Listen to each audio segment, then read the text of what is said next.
This is a reading I'm going to do of Rayford Coleman. I got it seated here. Civil War veteran. Have a continuation to it being Rayford Coleman, Texas Cattleman.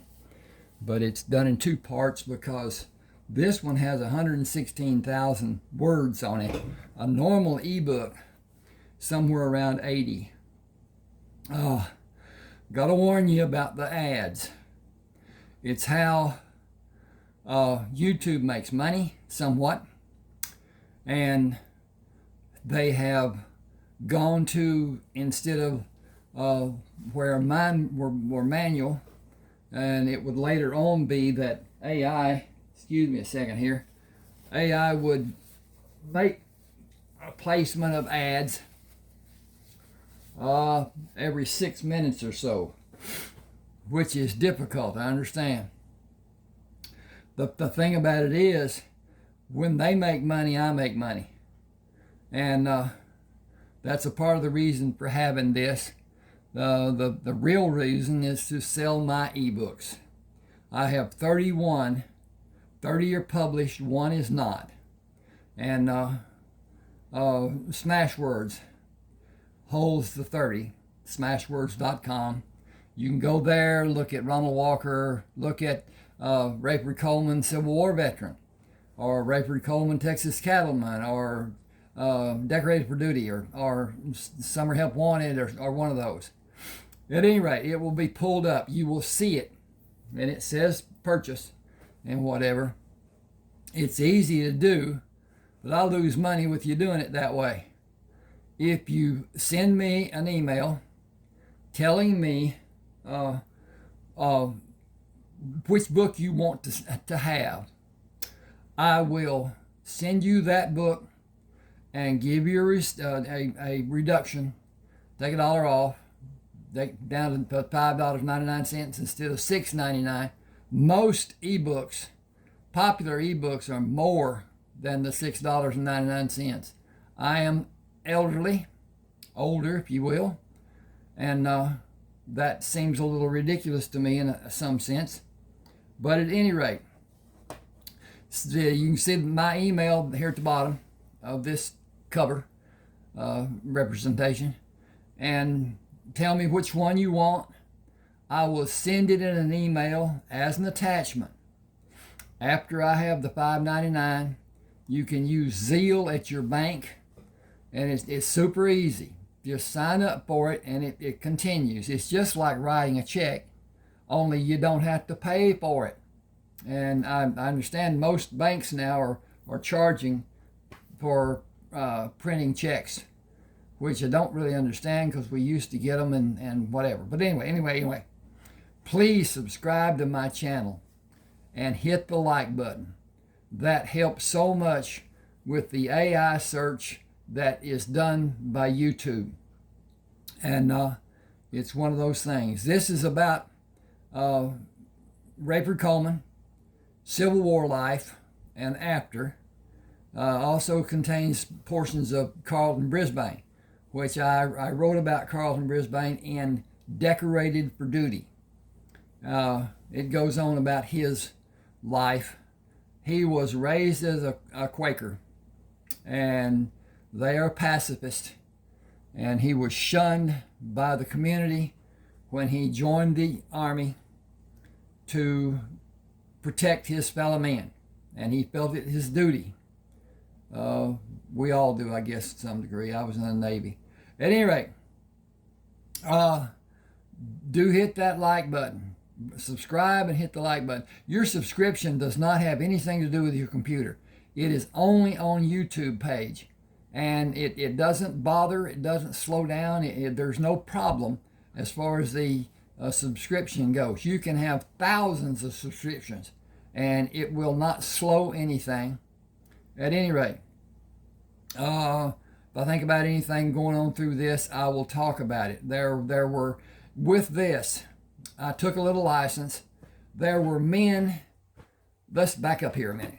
The supplies that the Confederates had were always diminished.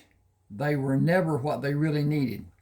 and sometimes didn't get anything, whatever. At any rate, toward the end of the war, the conflict, the Confederates didn't have enough powder to load their guns. And they were mostly flintlocks, mostly you get as much harm to you as you might do to somebody you're trying to shoot. Burn your hand, burn your face, whatever. The old gunners for the Navy were all burnt because they were near where the firing was going on, and when the flame and whatever came out of that fuse hole, when it blew up, they caught part of it. And so they looked burnt, and they were. At any rate, I'm going to start here. This is chapter 1.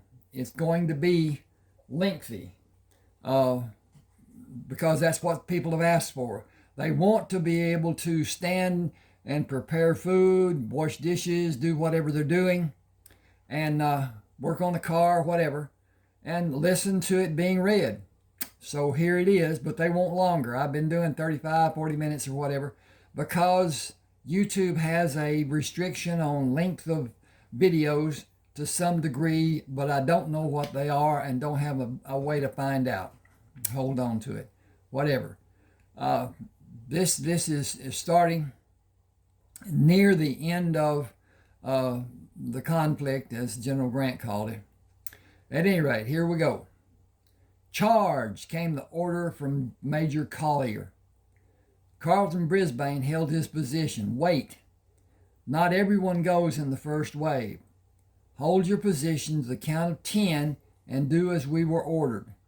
Do what we practiced and run in a bent position and do a belly flop on the ground when you're close enough to engage. Be a small target and bring your wrath down on the Confederate line. If you raise your rifle into the air to reload, you will tell the Rebs where your position is. Load your rifle with it flat on the ground or as close to the ground as you can manage.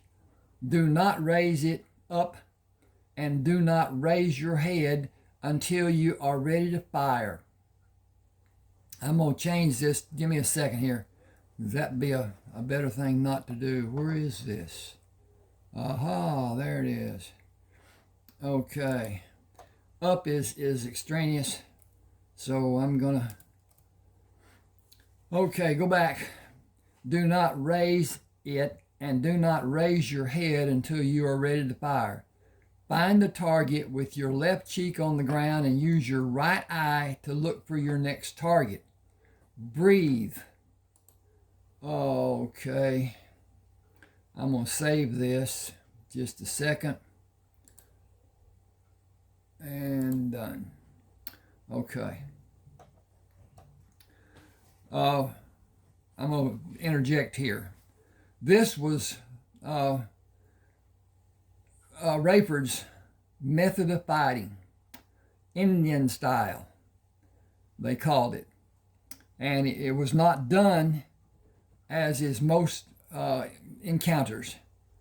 They stand, and sometimes they move toward each other, which is insane in my way of looking at it. But anyway, our army during the wars that I was familiar with did practically the same thing, but not so much in Vietnam when it became guerrilla warfare that they were fighting, so they became guerrilla warfare anticipationers, and they had a whole lot less people killed that way.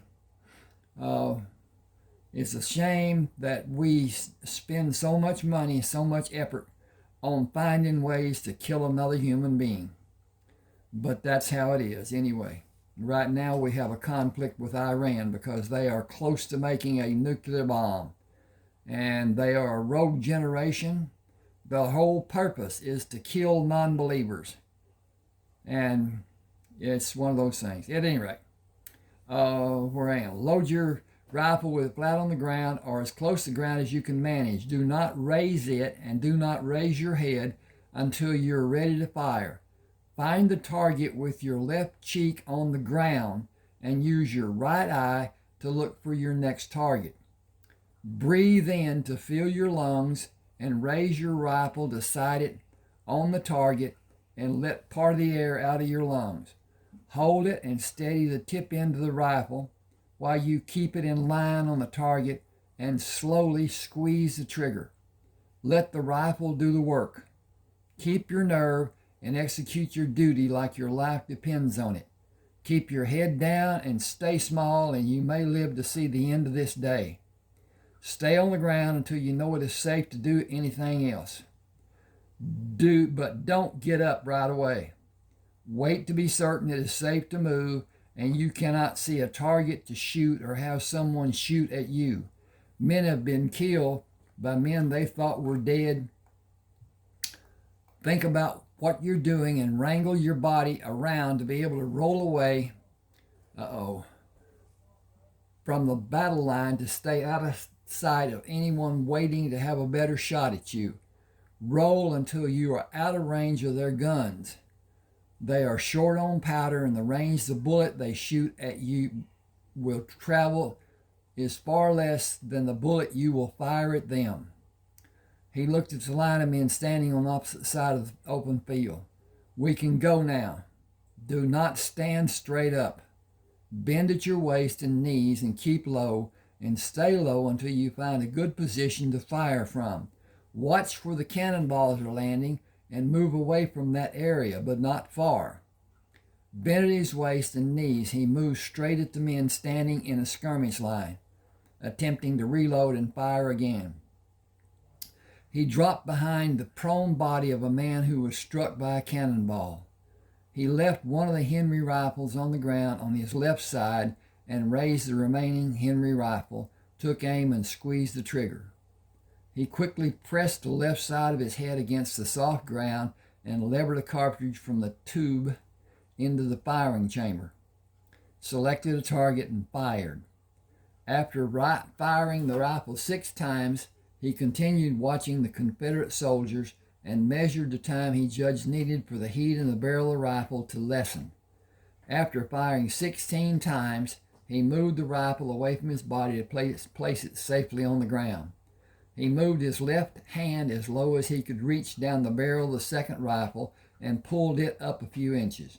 Moved his hand lower on the rifle and inched the rifle higher.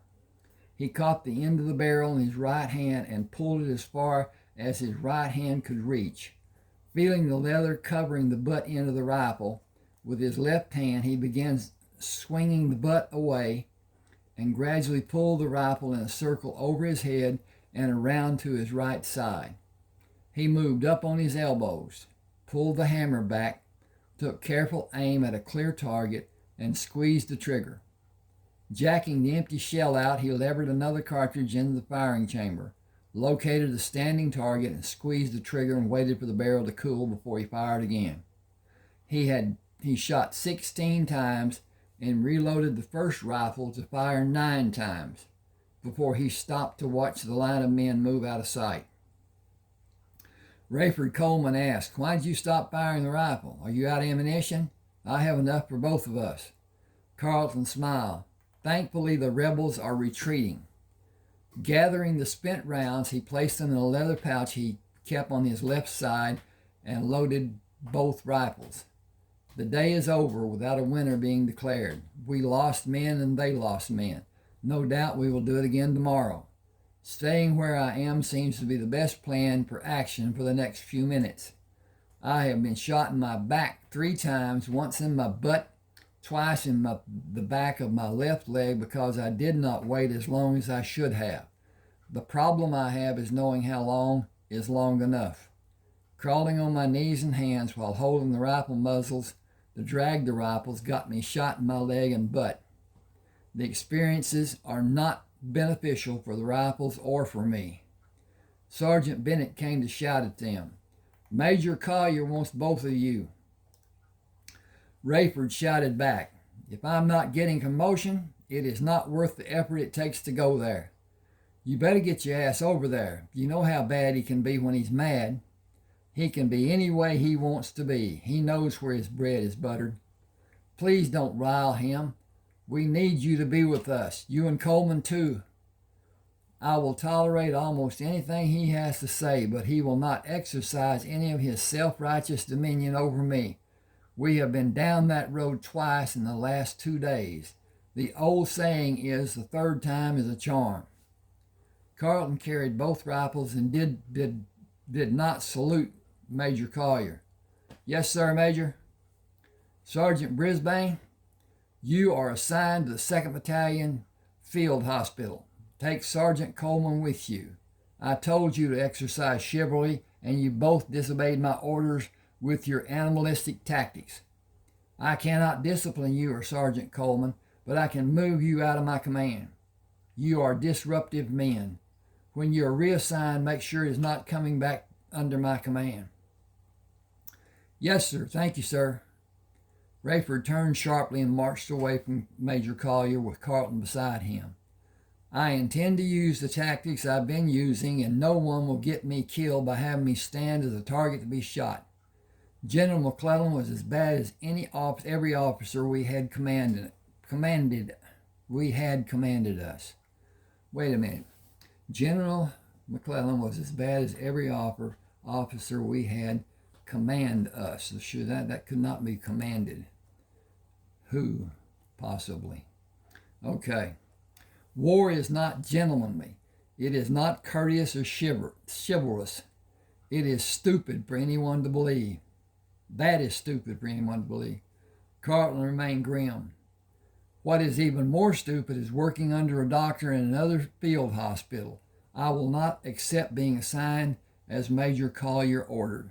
I am going to see General Grant.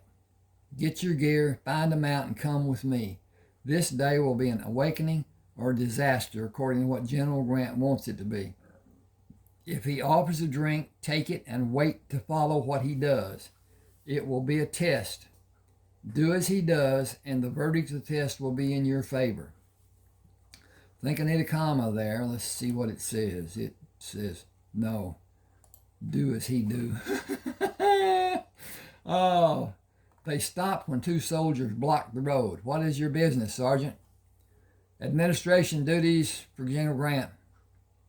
He is in the big tent in the center of the camp. The soldiers watched Carlton and Rayford ride toward the encampment. You did not follow instructions. I know those men, Sergeant Brisbane and Sergeant Coleman. What are they that you would disobey orders? Decorated men looking for a sit-down with General Grant. Are you brave enough to ask to see him? I am not brave enough to do more than salute and keep my eyes front and center when I meet him or anyone on his staff. That position may serve you well. They will be welcomed to his tent and probably enjoy a private meal with the general. We will be standing duty and wondering what kind of weather we're going to see. 2 soldiers took the horses when Carlton and Rayford stopped at the right side of the tent. I do not know how long we will be here. After a few minutes, let them drink. I'll tell you if you need to do more with them. Yes, sir, Sergeant Brisbane. General Grant knows you are here. You can go inside, sir. Thank you. Rayford, we are next in line. I hope it's a party and not a hanging. General Grant sat behind a large desk. Why would it be a hanging, Sergeant Coleman? Disobeying orders, sir. I countermanded the orders. Okay, let's make them those orders. Oh, S. Oh, we did that. Now let's just hit this little button right up here and hit this little button right down here and hit this little button right there and hit that little button right there. And it's saved and download.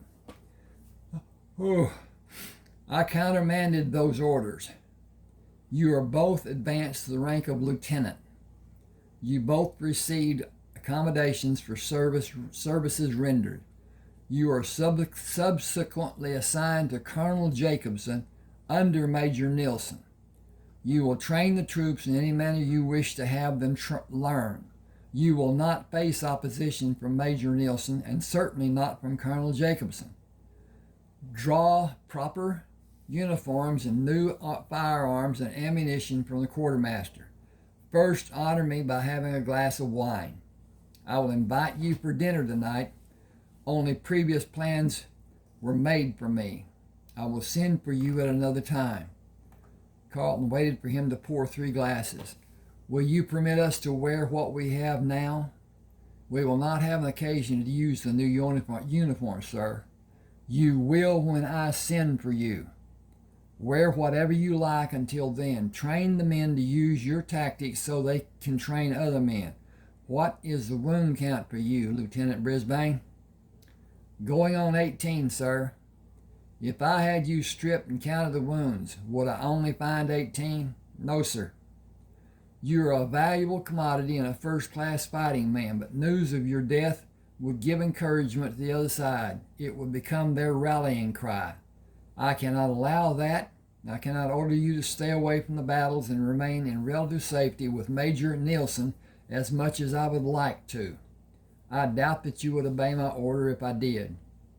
Our being a part of the fighting force is the only way this conflict will ever end. I wish you could tell me that you have done enough." Let me rephrase that because I think I read it wrong. "I wish I could tell you that you have done enough, that you have sacrificed enough. I have no precedent to perform such an act. I can reward you for your service and sacrifice as the President has done before and did again today for both of you. Bottoms up and join Major Nielsen." "Thank you, sir. No more wounds, either of you." Rayford shook his hand. "That is easier said than done, sir. You have the rest of today to prepare the group of men, and you could stay with Major Nielsen until you have the men of that group prepared and sufficiently practiced before you begin the training of another group. You have no need to take the field." Carlton placed the empty glass on the desk. "I would feel like a coward, sir. We will do both with preparations and actions.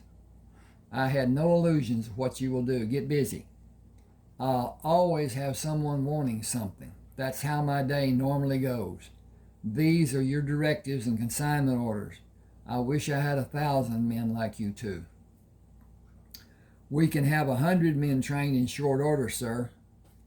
I have an order for rifles coming that have a greater range than what you have now. I will form special attachments of qualified men. I will need both of you to act as instructors for those men using the specially designed tactics which both of you favor." Carlton saluted. "We should report, sir." "We all have a part to play, lieutenants. Unlike my role, your roles are free of restraints." After leaving the general, Rayford opened the packet containing the orders.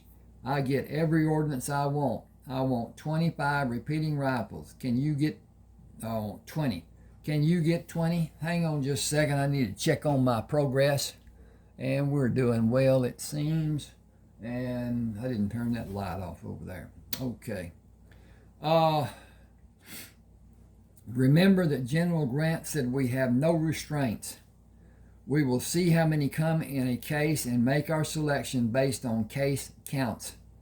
We are two special units with General Grant authorizing our choices.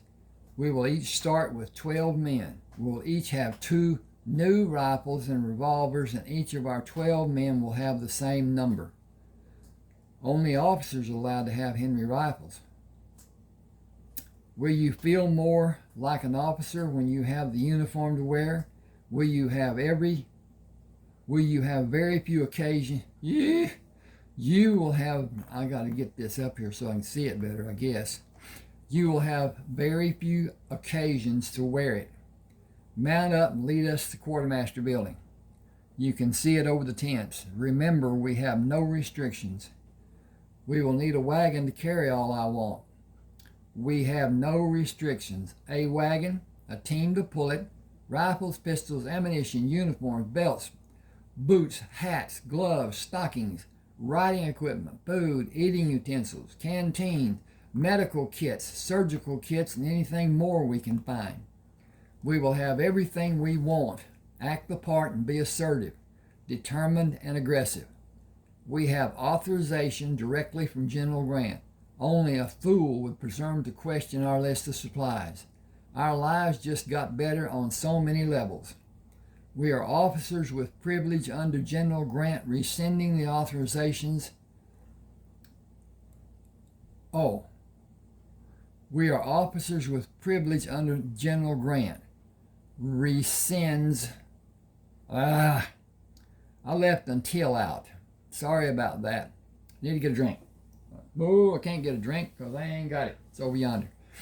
Give me just a second. I need to turn that light out and get the drink coffee. What I'll tell you about the war.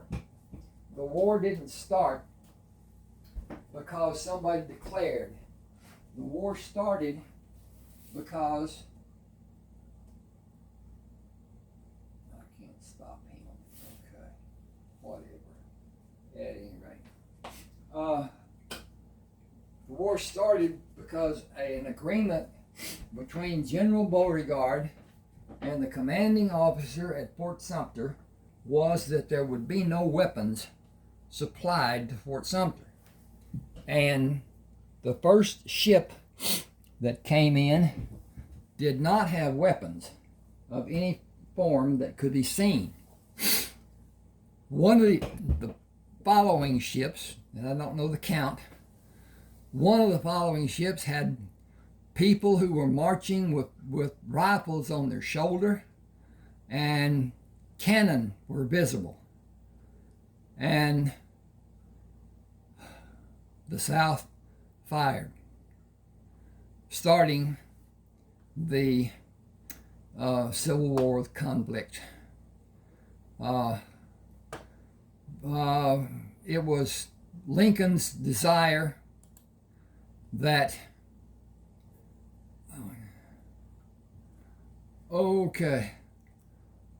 that the South be industrialized like the North and build the economy.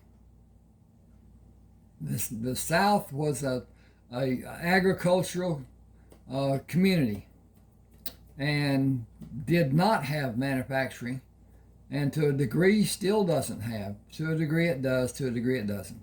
Not like up north. The steel mills and the other stuff that was being done back then, whatever. But at any rate, that's another thing to do. Okay, I'm going to start here again. Okay. We are officers with privilege until General Grant rescinds the authorizations we have, and we will lead the best equipped units in the Army. The Confederate troops will wither under the firepower our units will have in a few weeks. Given a month to instruct and train our men, and we will be forced to hunt for an opponent. The fighting will be done in regions far from where we are now. We will still be targets as we are enlisted men, as we were enlisted men. We will still fight, and we may be wounded or killed. The Rebs have no interest in our being privileged. We cannot wear anything shiny that may draw attention to our position. I will continue the actions warranted by experiences. Just a second, I need to get readjusted. I got the chair back too far. Don't have a microphone, just a telephone microphone, and it's insufficient to some degree. At any rate, fill your wagon while I have mine filled, and we will report to Major Nilsson. A soldier took the horses. I'll water them and tie them to the post. See Captain Gorman inside. Carlton and Rayford moved up the steps and saluted Captain Gorman. We have authorizations from General Grant for all we will need. Tell Sergeant Klein what you need and sign the supply chit. Will you have 2 wagons brought to the back to be loaded? Will you have 2 wagons brought to be loaded? They will be waiting at the rear of the building, and more will be brought around if they are needed.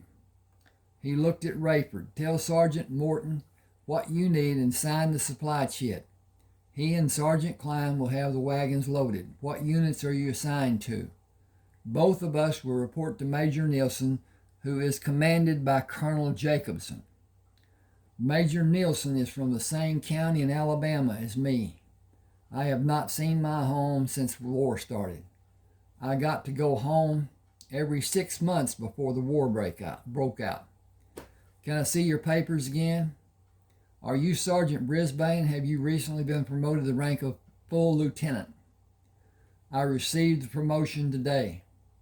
You saved my brother when another doctor said he was dying and to let him. William Gorman. Captain Gorman, I dressed his wounds and cared for him for more than a month. Is he still with McClellan? He died last year. I am sorry for your loss. He was a good man and a fine officer. Thank you.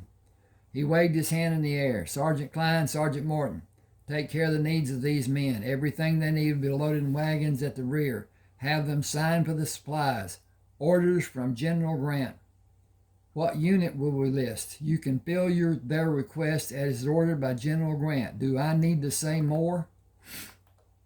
We will do as you ordered, and you do not need to say more, Major. Lieutenant Brisbane, please come with me, sir. Sergeant Morton saluted Rayford. I'll be honored to help you, sir. Please follow me to the warehouse. Thank you, Sergeant. As they entered the warehouse, Sergeant Morton did a wide sweeping with his left hand. Where do I start? A new uniform? That will be suitable. Then about half of everything you have to offer. One wagon may not hold all it seems that you want. We were ordered by General Grant to train the men. We cannot do that without equipping and supplying them with what they need, and I cannot perform as I desire without the needed equipment and supplies. I will not change the order to fit into one wagon. You may see this to be taking inventory from your warehouse, but it is not yours or the United States Army property. It is supplies and equipment belonging to the men fighting this war. I can cause you to have a problem you will not easily live with if that is your choice. 5 soldiers came in the warehouse led by Corporal Forrester. Work detail reporting is ordered. We will open the doors to the loading dock and load the wagons with your permission, Lieutenant. That is the order of the day. Thanks to all of you. I will mention you to General Grant when I see him.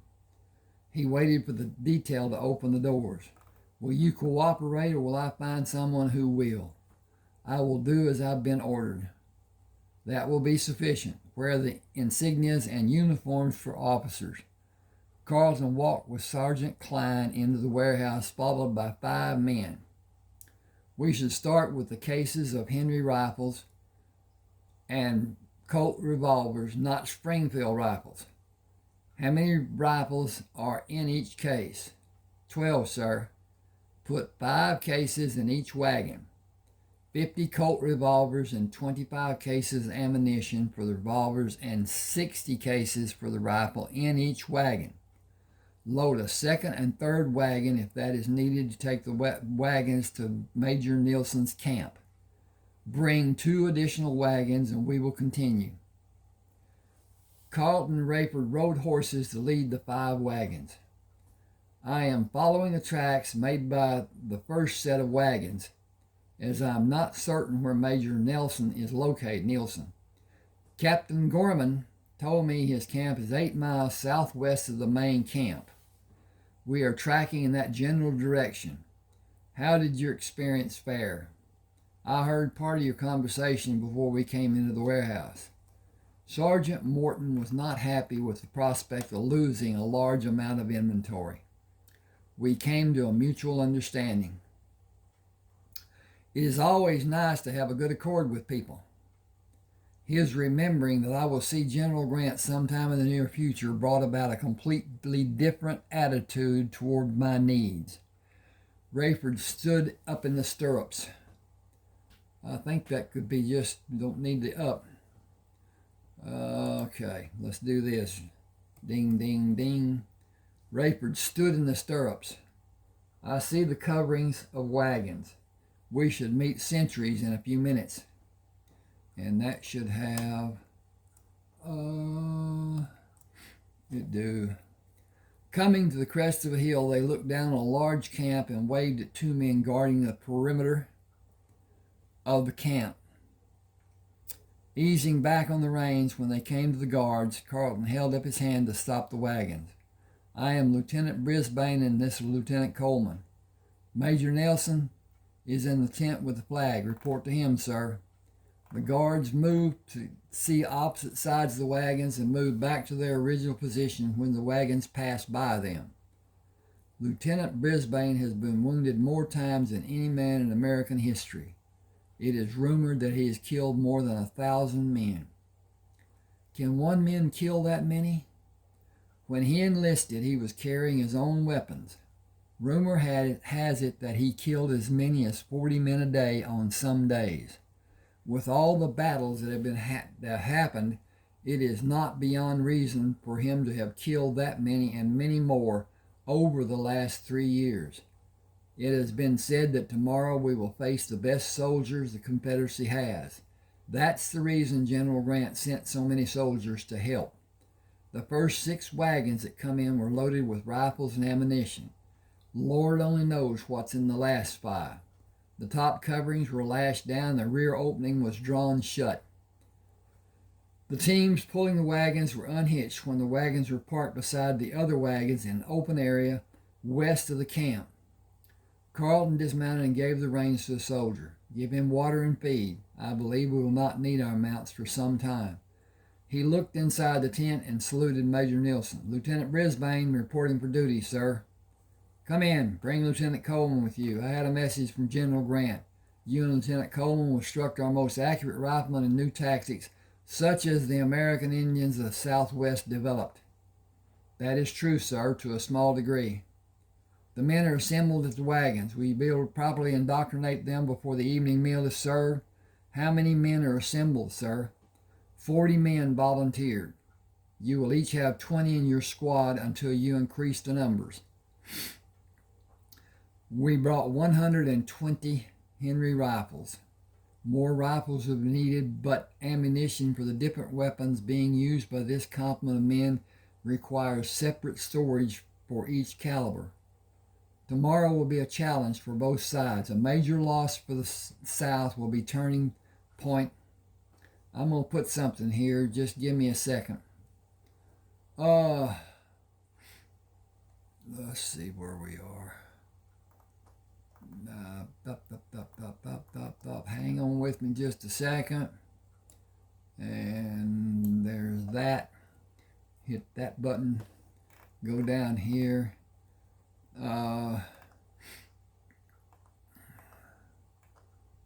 Here we go, right there. And we're going to hit this. Add that. Add that. Okay. Major Nelson said tomorrow will be a challenge for both sides. A major loss for the South will be a turning point in General Lee's ability to wage war in all the sections of the country the South troops are defending, the Southern troops. The elite fighting men from the Confederacy are reported to be massed for a major offensive. They should use the same tactics we have faced. They should use the same tactics we have faced so many times, and we should be able to repel the attack after the initial stand. If we are able to diminish the number of men who will come into the field after the opening volleys, the attack as planned may have little effect, and we should defeat the charge. That will end the campaign. They will gather more men and possibly do the same the day after. If we are able to maintain our positions and, hang on a second, repel the charge that day, they will withdraw. We have the greater number of men and we are better equipped. The rifles you brought might be the difference to decide how the battle will end, and the Confederate troops may withdraw tomorrow. I was concerned before both of you came with the wagon loads of ordnance. I am confident we will be victorious with your help. See to your duties and come for dinner and a poker game. Colonel Jacobson will be there. Here. Should be there. I'm gonna make that there, just for clarity. And his insistence is the reason you are here. It is my fervent hope that the outcome tomorrow will be a turning point in this conflict. Thank you, sir. By your leave. Do your best and come back with great news about the abilities of the men. I wish we had more time to train them, sir. I have the same wish. Wish for the men to understand your instructions and be able to act as you have done to prove the tactics to be successful. Actions are the only answers now. Tomorrow until this horrible war is ended. Hang on just a second. I'm going to do some stuff over here. Be with you in just a second.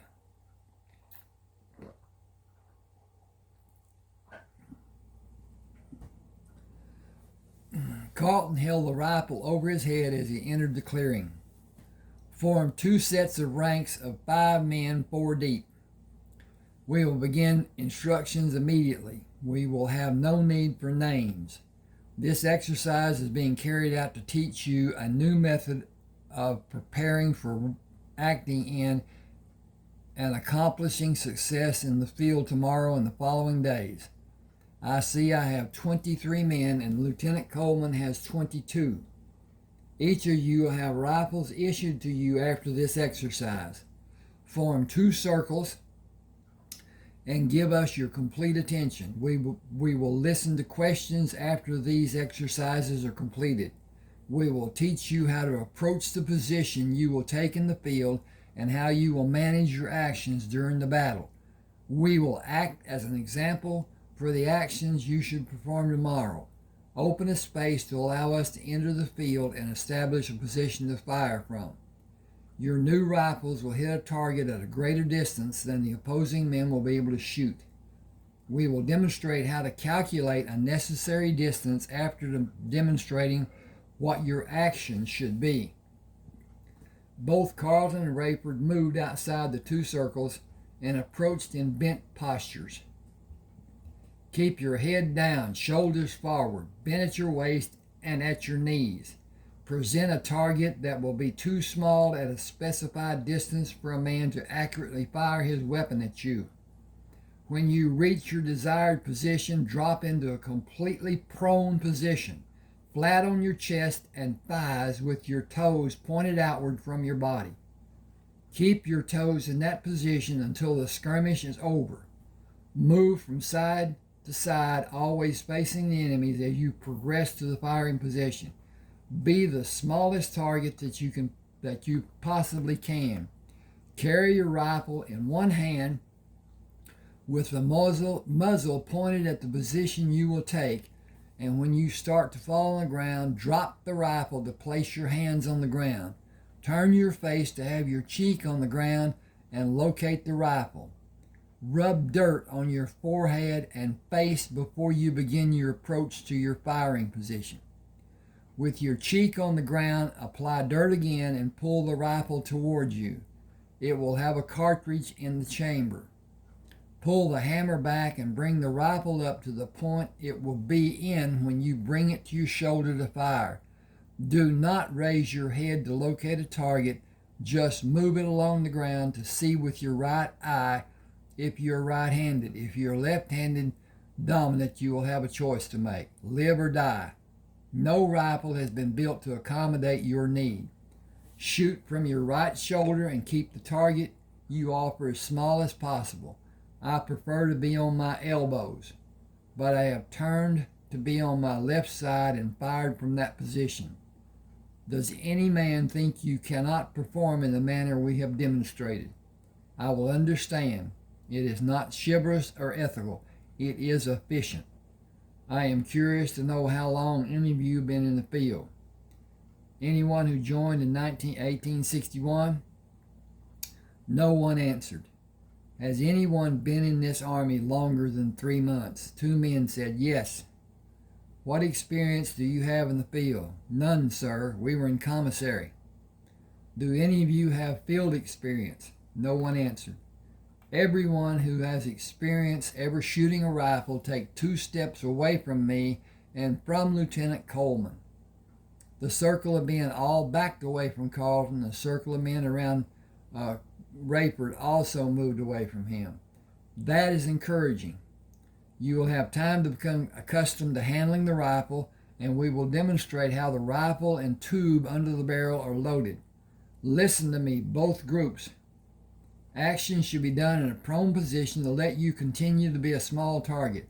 This being your first experience in the field will guarantee a sore shoulder at the conclusion of the battle. As you fire the rifle, push through the pain. If you have means of securing padding of some nature to cover your shoulder, use it, but never allow it to hinder the act of firing the rifle. Watch where cannonballs are falling and move away from that position, but not far. The Confederates do not have powder and ball to fire the cannons more than 3 times, or the men using muskets will not have powder to load and fire at us. Give me your most concentrated attention, because this is as important as anything you have ever seen. Watch as we load the tube and the rifle. Remember how both are done. Your life depends on you being expert at doing them and doing them fast, but not carelessly. After filling the tube and placing a cartridge in the firing chamber, Carlton brought the rifle to his shoulder to hold in the firing position. A few things more for you to remember. The tube operates best with 15 casings. Place one in the firing chamber and the rifle will fire 16 times. When the flesh of a man is torn by a projectile moving at incredible speed, you do not need to shoot at him again. First, it is not needed, and when he is hit, the man will naturally fall. It may not be immediate, but it is a foregone conclusion. Find another obvious target, but consider the science of metal, such as a bullet passing through the metal bore of a rifle at a speed that is calculated in feet per second. Think about that. Feet per second.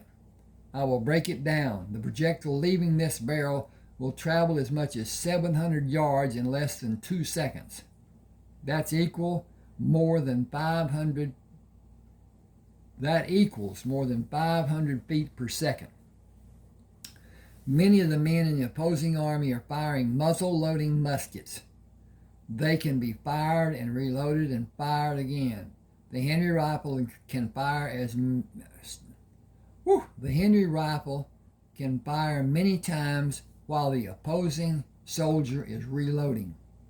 The problem is the rifle barrel will become hot after it is fired 8 or 9 consecutive times, if it is quickly fired over and over. I fire my rifle twice and wait a few seconds before I fire again and wait a few seconds. I never fire quickly after 5 seconds are expended, and when I do fire that many times, I draw both of my revolvers to be ready for a charge to be ordered by the opposing troops.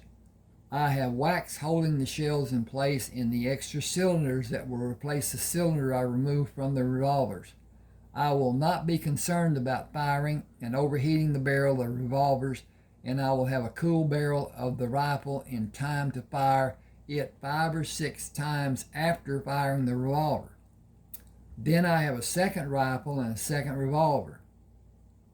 I have the ability to fire 32 times with the rifles and 40 times with the revolvers and extra cylinders. In 3 years of war, I have never found that it needed to be done. I have had occasion to fire the revolvers during a skirmish, but seldom was that done. Last thought for you to remember and take it to heart. Those other men are not men. They are enemies who want you to be dead. Killing you is their single purpose, and they are driven to do it. Give no quarter, as they will not. They are fighting for a cause. You are an obstacle standing in the way of them reaching their goal. From time to time, scan the field for someone inching up on your position to engage you. That is the reason we have sentries posted.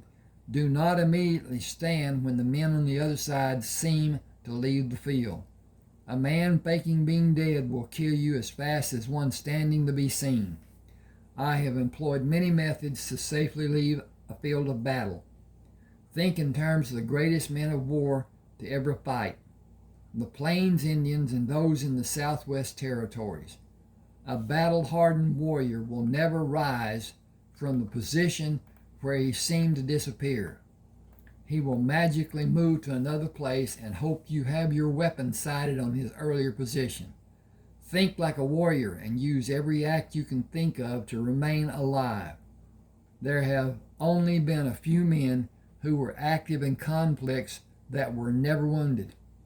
I am not one, and Lieutenant Coleman is not either. The question is not if we will be wounded, but when you will be wounded. Keep the thought in your mind and do everything you possibly can to continue living without being severely wounded. There is a huge difference between being wounded and being severely wounded. It is a matter of your skill, the skill of the men on the other side, and uncontrolled dumb luck. It is better to be good than lucky. Live to fight again another day, and you will learn how to be good at conducting war. You will be issued a rifle and a revolver and items to clean the rifle and revolver. Keep them. A ramrod for cleaning the bore will be made available for the squads to use. Like everything important, be careful. That rifle is your life savior. Okay, hang with me just a second here. It looks like we're into this a bit, and we are to a degree. Basically, if you can allow yourself to let the ads run, 3 or 4 or 5 of them during this length of this, it will help a little bit. Please subscribe and hit that like button. Those two things help so much. And as I said before, on your computer, the subscriptions and the information and whatever does not go on your computer. It goes on your YouTube page, and it is held there. It does not affect your computer one iota. It doesn't slow it. It doesn't cram it. It doesn't do anything with it. You can't change your YouTube page on your computer. It's not there. Until you pull it up, it's not applied. So at any rate, I'll continue here. Rayford stood and held the rifle low. You know the basic method we have suggested. Talk about how you will act when you're called to battle. What you can do to stay safe and fight should always be rattling around in your mind. Always look for a better way than what you have been taught. You must each find the comfort of being yourself. Trust your instincts and use good judgment, but first concentrate on being low when you are advancing. If you are shot, hold your hand over the wound to slow the blood flow. Do not raise your voice asking for help. Nobody will come to help until the skirmish is over. Breathe as normally as you can. Keep your heart rate as normal as possible and stay down. If you stand up to get help, you will probably be shot again. He went to the wagon and looked at the table the men brought, along with sheets of paper and writing equipment. Carlton shouted, "Never fight as a pair. Keep a good distance between yourself and other men. Assemble here tomorrow morning after breakfast, and we will give instruction on gauging the accuracy of a projectile traveling 600 or 700 yards, and calculating the distance of where you are and the location of the Confederate troops. Both activities are important for you to be successful." Troy Nugent asked, "Why are you doing this?" "I am not certain what you want to know. Honor and duty is my best answer, but that answer probably does not address your question. I want to see each of you safe and whole after the engagement. Excuse me. I want to be safe and whole.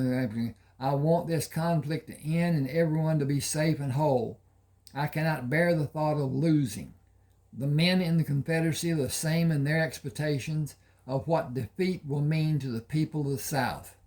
It will be devastating, and justice will not be served for the losing side. Federal control is not what this country was built on, but that is the manner of politics. This war is about states having rights of self-determination as the English king declared for the original colonies.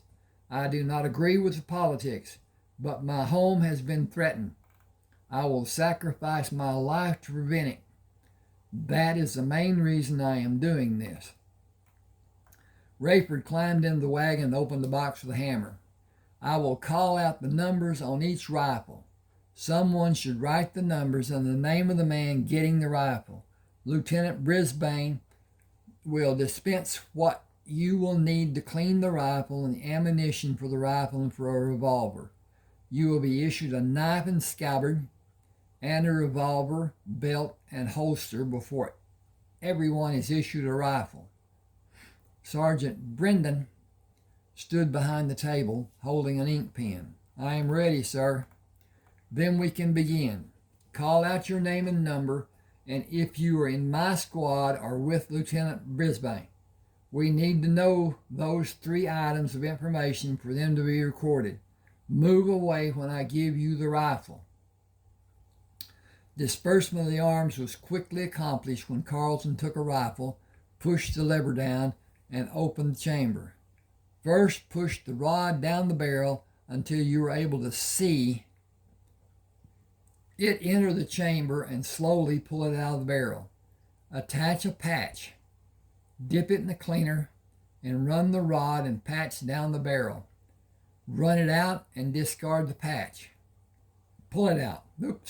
Pull it out and discard the patch. Attach another patch and dip it in the cleaner. Run it down the barrel and pull it out. If the patch is relatively clean, run the rod into the muzzle and begin twisting the rod as you push it down until you can see it in the chamber, and remove it from the rod. Attach a clean patch and reverse the process by slowly pulling the rod up and twist it until it leaves the muzzle. Clean the excessive lubricant from the body of the rifle and the barrel until you are satisfied.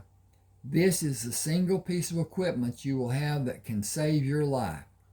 Be absolutely satisfied that you have it in peak operating condition when you take it into a skirmish. Will you be able to show the next man how to clean his rifle while you finish cleaning your rifle? Yes, sir. 6 soldiers came from different locations around the wagon. Sir, I am Sergeant Blevins, assigned to guard the wagons with Trowbridge, Hawkins, Tatum, Stevens, and Rollins. Can we get the new rifles too? Do you have rate as a marksman? I can bark a squirrel at 50 yards. I can put him on the ground while he's still on the limb with a new Henry rifle, sir. We are all skilled marksmen. I have a mission tomorrow. I can use each of you if you're willing to face a cannon crew or more than one. My intention is to eliminate every man who makes an attempt to use the mechanism the Confederates have to launch a cannonball at our troops. Are you accustomed to firing uphill? Take a sight and raise the barrel to compensate. The same is true of distance shooting, except I have specially loaded bullets with maximum amount of powder. They can be dangerous if they are not used within a few hours of being loaded and the projectile is pressed into place. They will accurately reach a man 800 yards from your position with proper use of the rifle. You will not be as accurate shooting from a standing position with that much firepower, and it is not known if the soldiers we will face tomorrow have special rifles made in a foreign country that have a greater accuracy at a greater rate distance than the standard arms we have encountered. We will not linger in one location long enough to be a marked target. Guerrilla tactics, the Spanish word for the war. Surprise and ambush tactics, not fighting in the acceptable way. I want to be included, sir. It may be more dangerous than facing the line of soldiers shooting at us. The extra charges in our bullets will allow us to be out of range of the standard weapons the Confederates have. I doubt that they will have a long-range weapon because Europe has promised they will not become involved in this conflict. The French promised General Lee that they would give the South support, and all the prominent countries voiced their opposition to it being done. The French would contend with the American Navy, and I believe that would be a catastrophe for them. Did you watch the performance Lieutenant Coleman and I enacted about staying low when we approached the firing position to engage the Confederate Army? I believe we are aware of the intention. Excuse me a minute. Oh, I've got to check on this thing. And we are about halfway finished.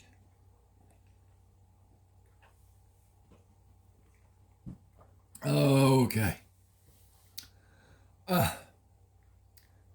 Will you, boy, will you school them about the correctness of their actions if their desire to perform is less than desirable? Will you school them about the correctness?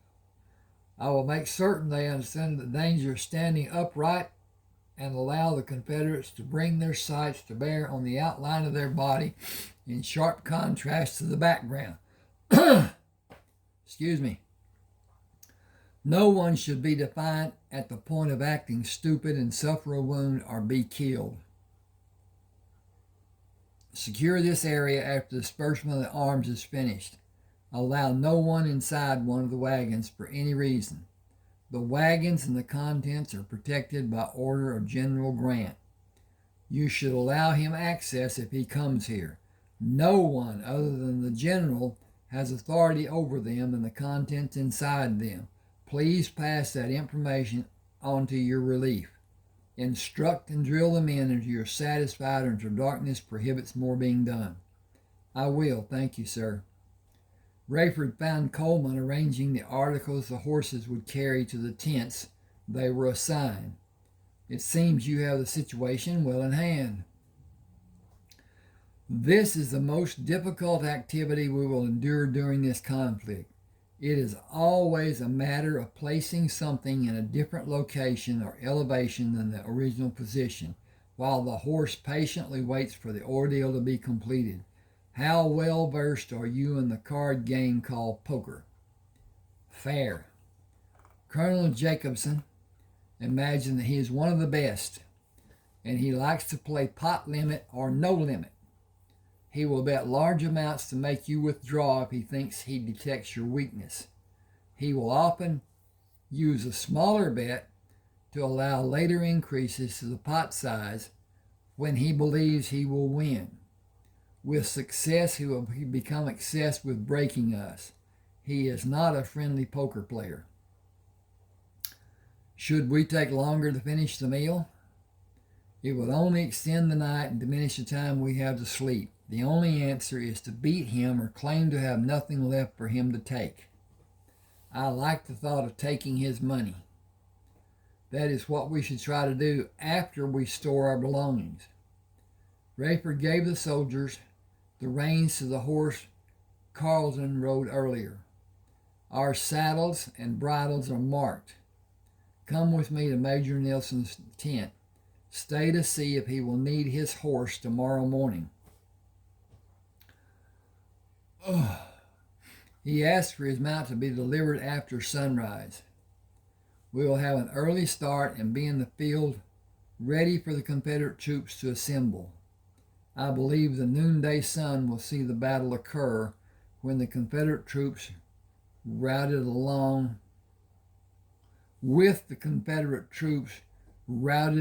before the morning is over. I hope so, sir.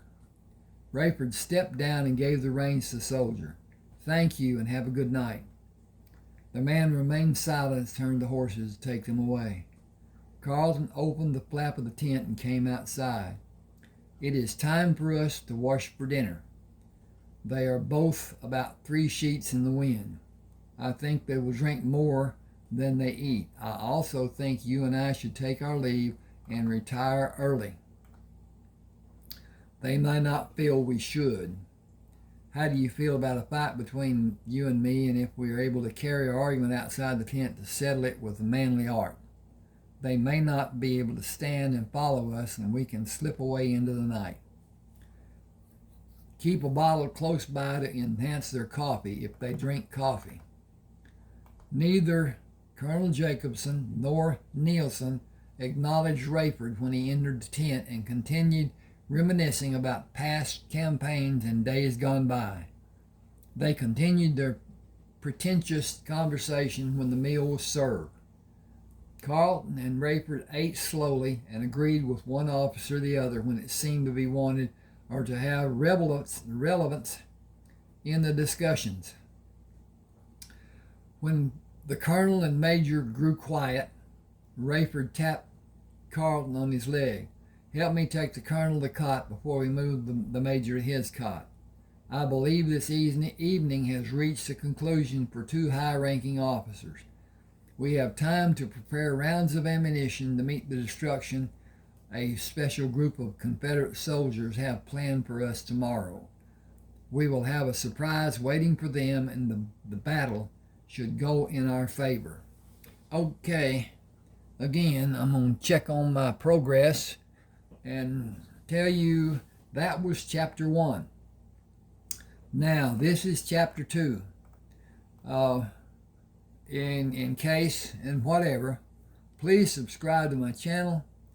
Hit the like button. Those 2 acts do a lot to help me, and it helps YouTube see that my channel is more relevant through AI. And AI is what we're going to deal with in the coming years. Okay, chapter 2. Carlton and Rayford, dressed in pants and boots, went out to the wash basin to do a wake-up slosh of cold water, finished dressing, strapped the gun belts on, took the rifles, and went to meet the men in the clearing. Carlton met Sergeant Blevins, Tatum, Hawkins, Trowbridge, Stevens, Rollins, and had the other men gather around him in close circles to instruct them. "I will position the other men and take you to a location I believe will give us a surprise advantage over the Confederate cannon crews. Lieutenant Coleman will position the men in his squad and find what he believes will give him and 8 men the same advantage that I believe we will have. The Confederates will bring the cannons first, and their attention will be on having the cannon placed to have the greatest effect. I have experienced the selections the Confederates make so many times that I can place us within a few yards of having the best field of fire on the cannon crew members. Old habits will get you killed. Being unpredictable may save your life. These arranged battles are completely predictable. Confederate men dug shallow holes yesterday to guard the cannon crews. We dug holes to counter those positions. We will be farther away from the front line of the men who will make use of them. Their rifle shots will not reach us. After their first volley, the Confederates will reload and fire. Following that practice 5 times, they will reload and mount a charge. Facing repeating rifles will stop the charge, and the troops will probably follow what they have previously done and withdraw. We have superior numbers and superior firepower. Got to tool up here. Confederate Army has never exercised patience except in attempts to disrupt our supply shipments. Every battle has been an exercise in courtesy. I do not understand their mindset or their practices. We will not do more than end this battle as soon as possible. If everyone has their ammunition and is prepared to work to that end, come with me and we'll find the favorable firing positions. Rayford met Sergeant Brendan, and the 7 men Sergeant Brendan chose to fire on the cannon crews. The men in my squad, gather around. Take these bags of ammunition to load your rifles and keep the charges you have in the leather bags you will take out of this wagon. I think you will fire less than 16 times. We were up into the wee hours of this morning loading the ammunition. Use it wisely. Take targets that are well defined and let others take out the ones less defined until the less defined targets are all you see. Use your good judgment and stay low to the ground. Do not be well-defined targets for the other side. You should have heard Lieutenant Brisbane tell about the holes that were dug. Find one and keep your head down and be patient. Your legs may become stressed.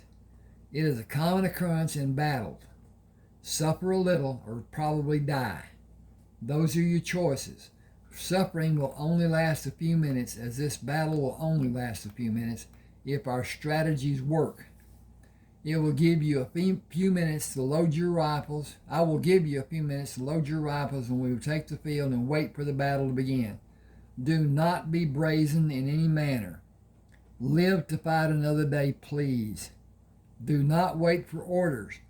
When the firing begins, do your best to end this skirmish quickly with good judgment and considerable patience. Choose your target with patience and adjust the elevation of the barrel of your rifle to make a successful shot. Discretion will come to the wiser veterans in the Confederacy, and their troops will withdraw. Do not move to stand immediately. Wait for the call of all clear. Even if you are wounded, do not stand for any reason.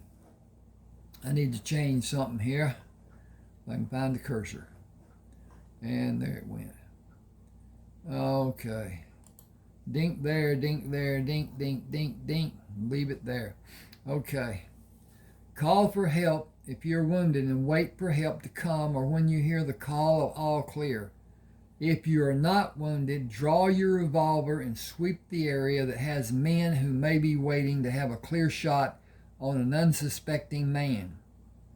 Carleton positioned his man left of Rayford to stay within his view and watch the cannon crew pull a cannon backward up a slight rise.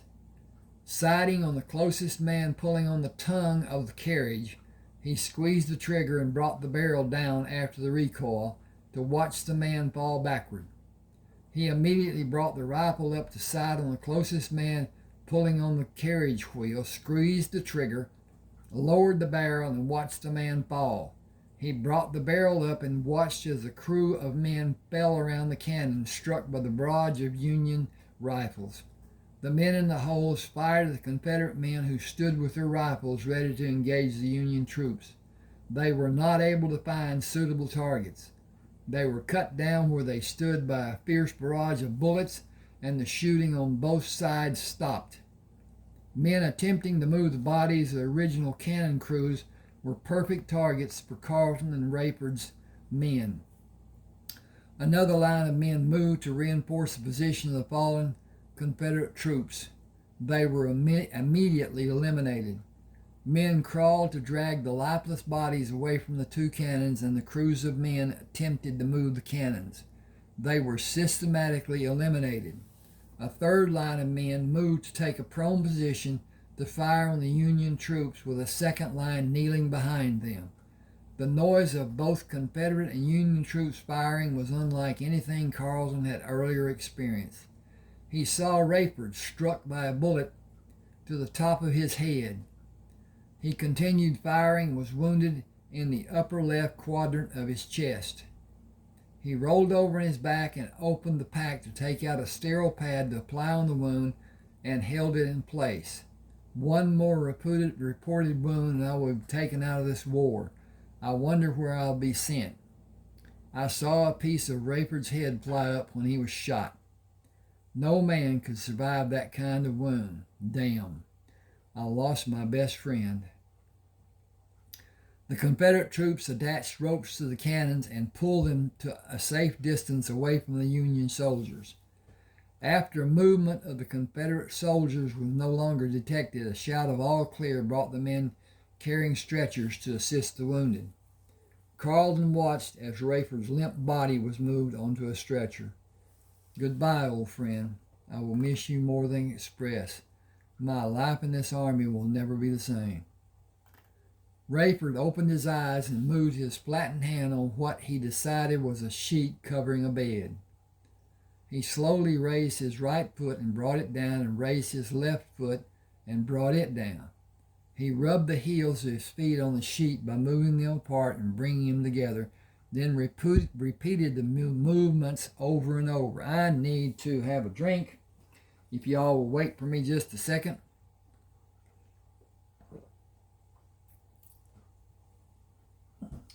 Okay. He heard the voice of a woman. I guess you decided to rejoin us. You have been unconscious for 3 days and nights. Can you tell me if you have pain? I am not able to see clearly. Looking up, I can see something that is the color white. Is it the ceiling? Yes, do you want anything? I am thirsty and hungry, and the right side of my head itches. Are my arms tied? You have restraints.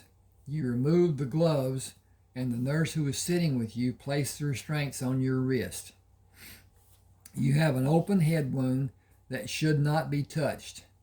I will notify the doctor that you are conscious. Rayford closed his eyes and listened to her footsteps. She must be a heavy woman, judging by the sound she makes walking. She drags her feet between steps, which is an indication of a short woman. Dr. Thomas McKinney came into the room. I have one question that had me befuddled since they brought you here. What were you wearing on your head? I am certain it saved your life.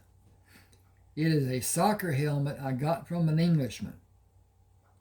It was fashioned in the same manner the Plains Indians make a skull cap to anchor the prominent feathers of a full-length headdress.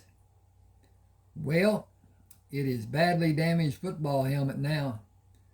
You can have solid food and liquid, but you cannot raise your head. I will suture the wound in a few days. The scalp was torn, and a furrow in your skull is causing swelling. Once the swelling abates and the skin edges are viable for suturing, I will proceed. You have restraints that can be removed until you feel you will be able to sleep. The wound is moisturized with ointment. A temporary bandage is protecting the wound. It will remain in place until the wound can be sutured. I imagine it will be 3 to 4 days before suturing will be possible. Nurse Stanfield told me you were able to see, but your vision is not clear. That is a symptom of a head wound such as yours.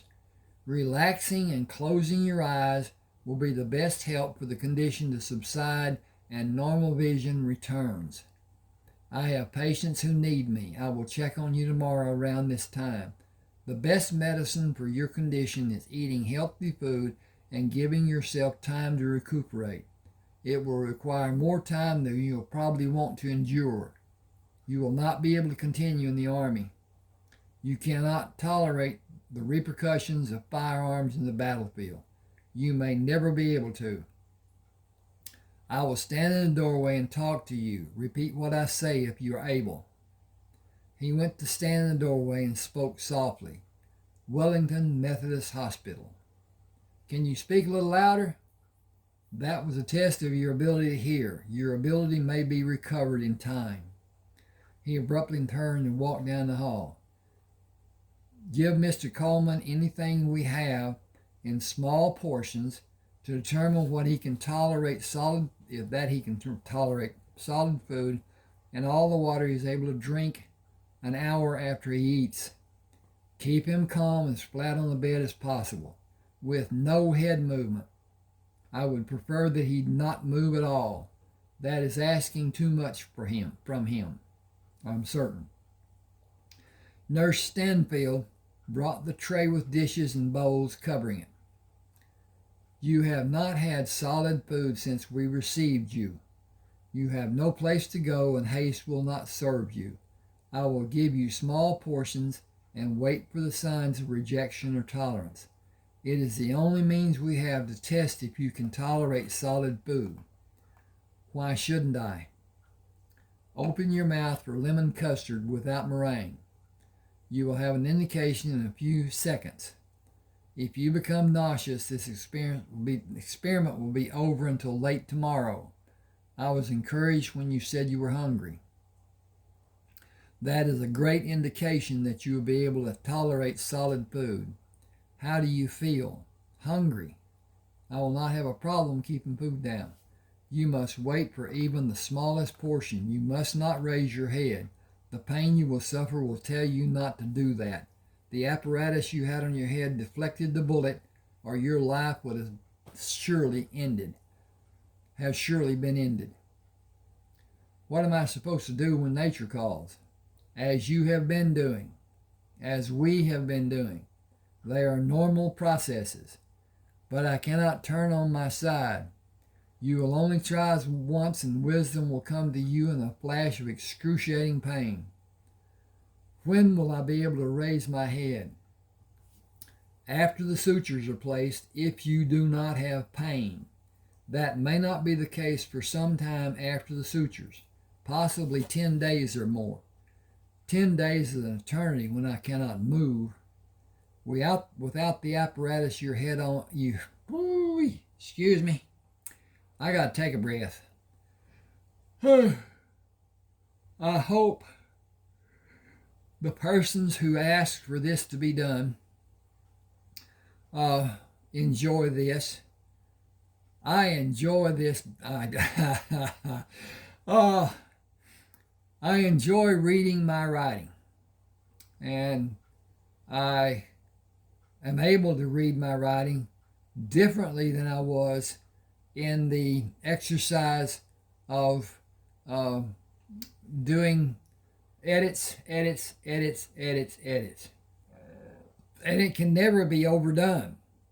There's always something, a word missed, a punctuation mark not placed, one place that should not be there, some word misspelled.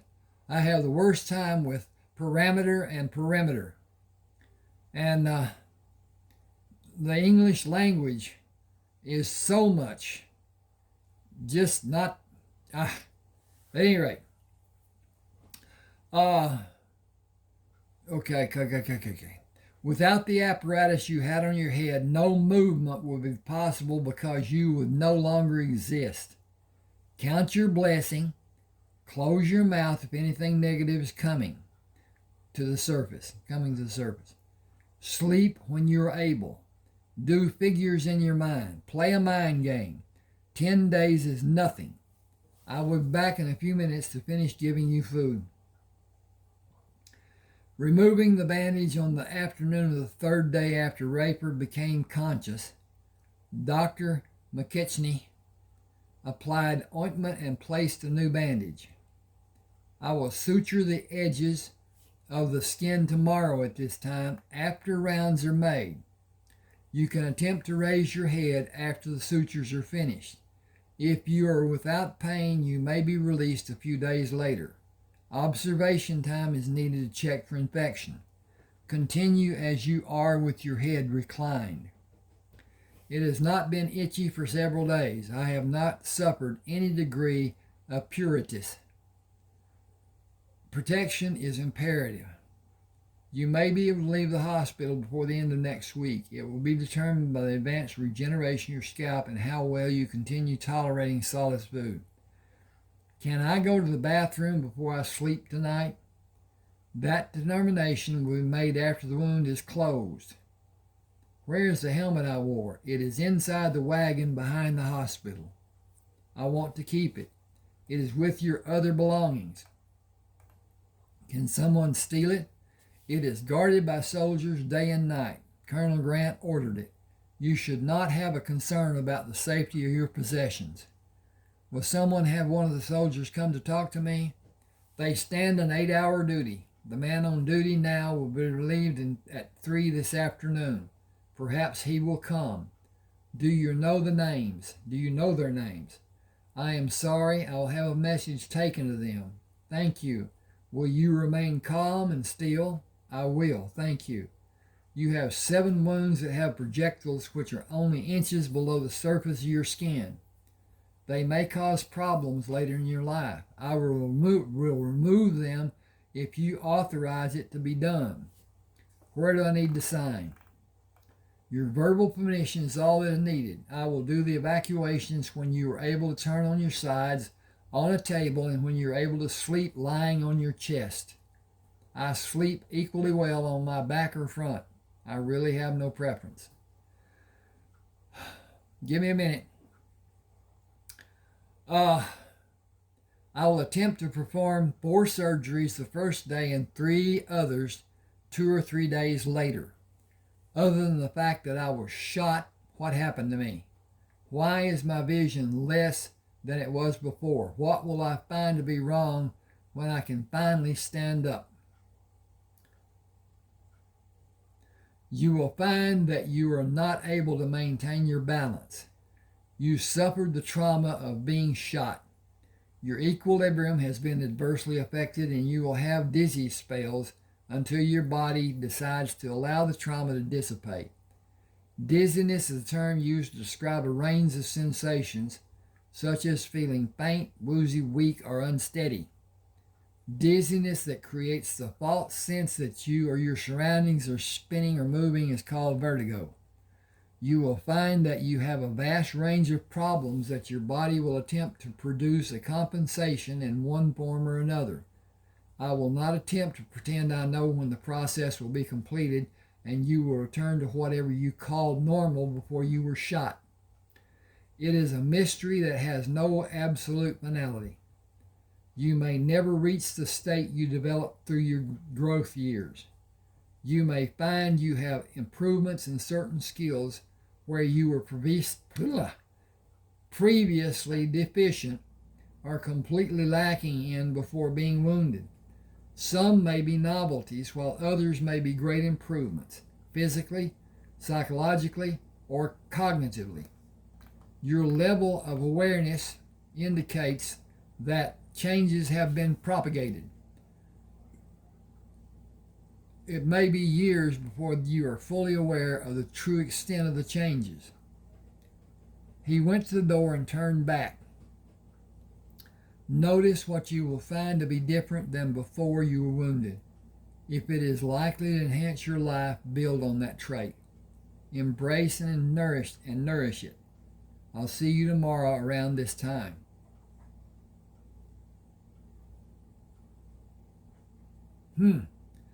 Got a noise somewhere.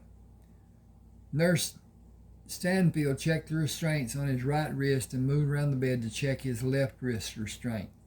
I will loosen them when I feel you will stay awake. You made such great progress. It will be a shame to have a setback now. Why did you allude to my progress? So many indications. Solid food the first day, wanting to take care of your toiletries, exercising patience when getting out of bed is one of the strongest desires. I need to check on 2 patients. I will not be gone long. I am stationary. I cannot move. I have been fed and cleaned, and I guess say that I have been nursed. Guess I can say. Hope you and other nurses know how grateful I am and how embarrassed. Thank you for all you do. Rayford heard a door down the hallway open and close.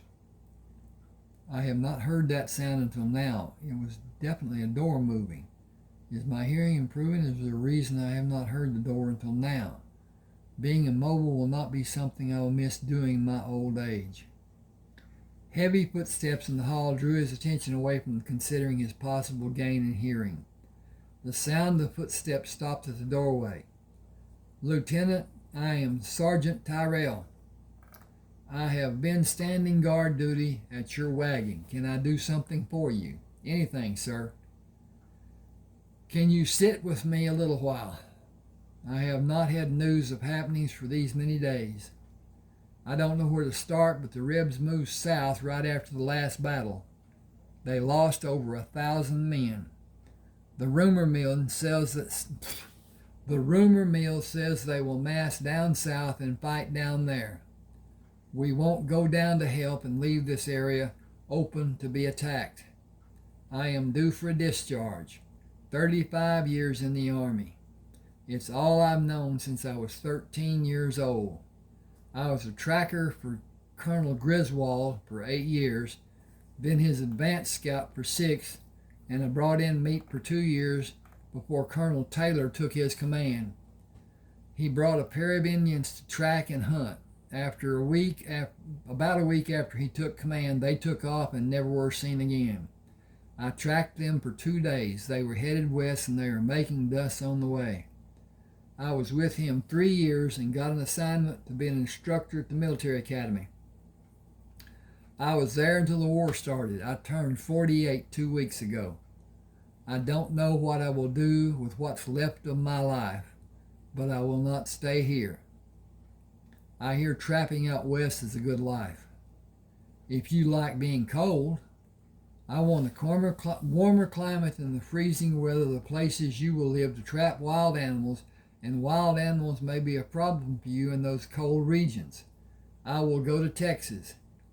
Nacogdoches has a warm climate, but it is not as hot as my home was near the Gulf of Mexico.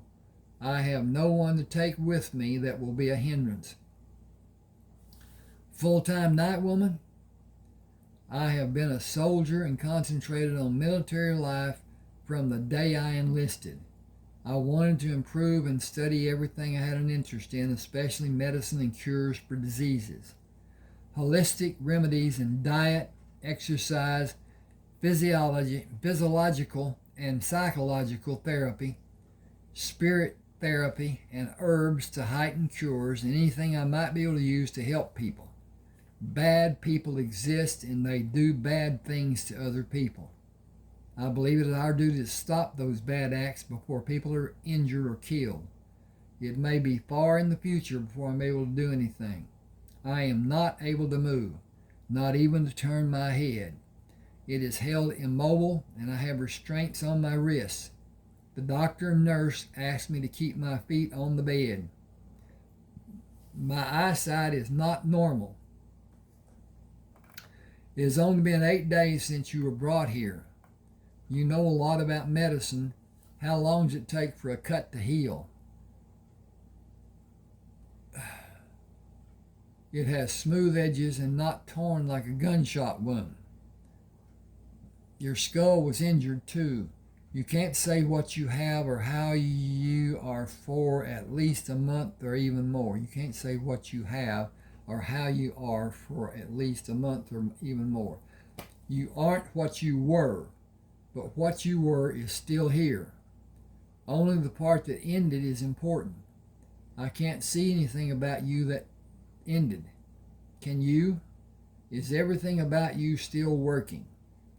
No, I think my sensory perceptions are greater than they were. What way? I hear better. The nurse told me to speak up because you had less hearing than is normal. I was taking liberties with the doctor when he spoke softly and said Wellington Methodist Hospital. I found it to be humorous. I cannot explain what it seemed to be, but I asked him to speak louder. He did not find my question to have even the slightest bit of humor. Are you enjoy being here? I am enjoying the fact that I am alive. The Confederates had the ability to shoot farther than I estimated they could. A half-inch lower in the bullet strike and I would be in another dimension. I am very much enjoying being alive, which brings my thoughts to the wagon you say is mine. I have no wagon that I'm aware of. Excuse me a second. I'm going to do this again. This time.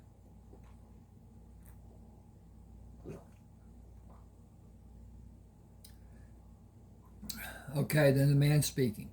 General Grant had us bring it to the hospital. Following the ambulance and brought you here.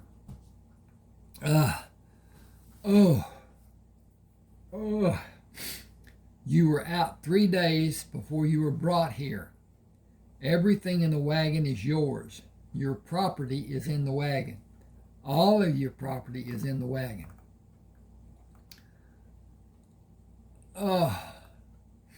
That is a surprise. I have no recollection of having property. I don't know. No one is allowed in the wagon. We have written orders from General Grant to protect it with our lives. He placed his hand on the bed and leaned closer to Rayford. I better go. Albers will be wondering where I am. None of us sleep during the daylight hours. How many men are with you? Joseph Albers, Henry Clarendon, Clyde Oliver, and me. We are all due to retire and we can't go back to our homes. We joined the wrong side. I cannot understand that reasoning. The South didn't have an army before for me to join. We didn't have a part in the war being started. Politics did, and greed from the North. This war is nearing an end. Every battle we're in, the Confederates lose. They are growing shorter on men every day.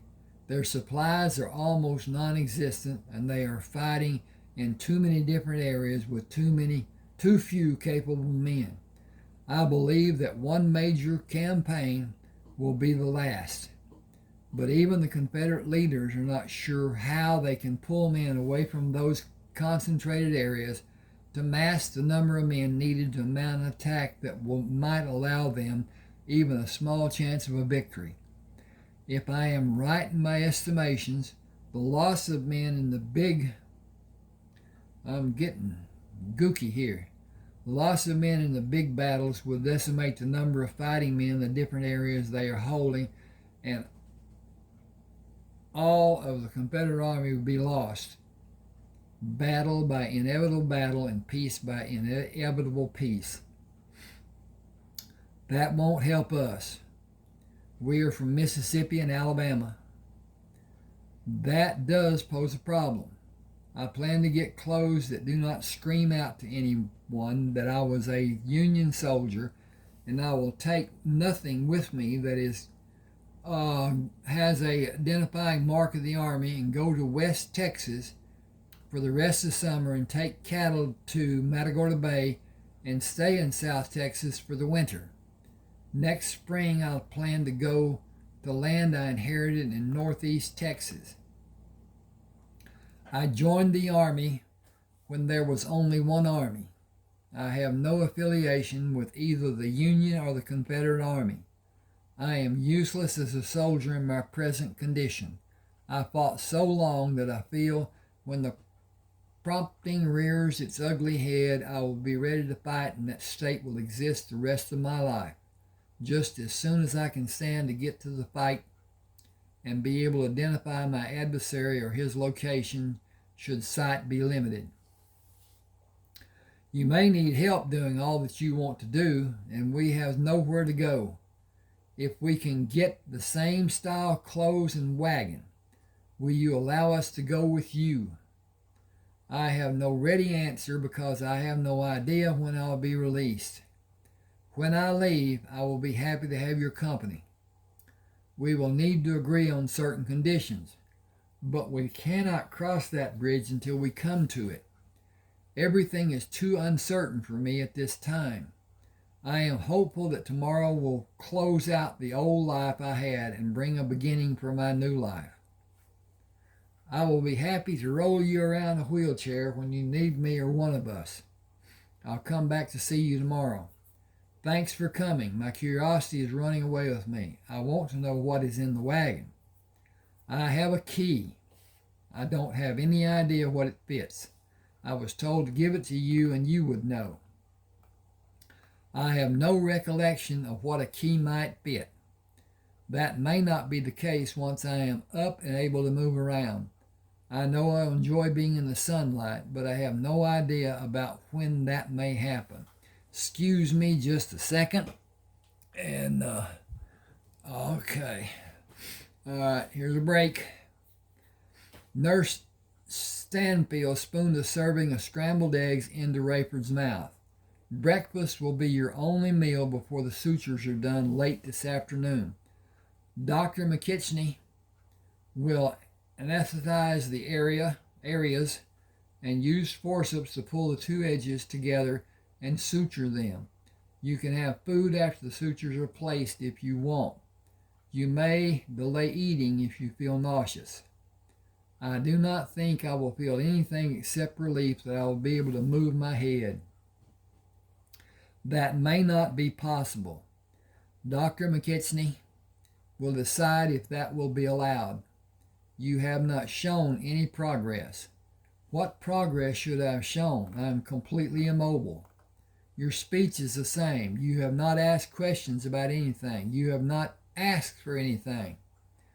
I am a soldier. I have been for the greater part of my life. Soldiers wait for orders. We never ask questions. I am anticipating getting out of this bed. When is the only question I have. Dr. McKechnie may not allow it today. If he does or if he does not, I will comply. Finish the rest of the eggs. I had all I want, thank you. Rayford heard footsteps in the hall. They stopped at the open door. I'm Clyde Oliver, sir. Will you be able to visit for a few minutes, sir? If you dispense with the title of sir, please. I am a patient, not an officer. No, sir, can't do that, sir. Come in and pull up a chair. I can do nothing more than what you have seen me do, but I am cognizant of my surroundings. I am fluent in the English language, and I can still have a fairly decent conversation. From your eloquent rejection of my request, I will hazard a guess that you are one of the men attached to the detail of men guarding my wagon and my possessions. I heard Nurse Stanfield leave the room. Will you obey an order? I must, sir. Come around to the bed on my right side. I am only able to look up, but I can hear your footsteps. Are you about 5'9"? Do you weigh about 185?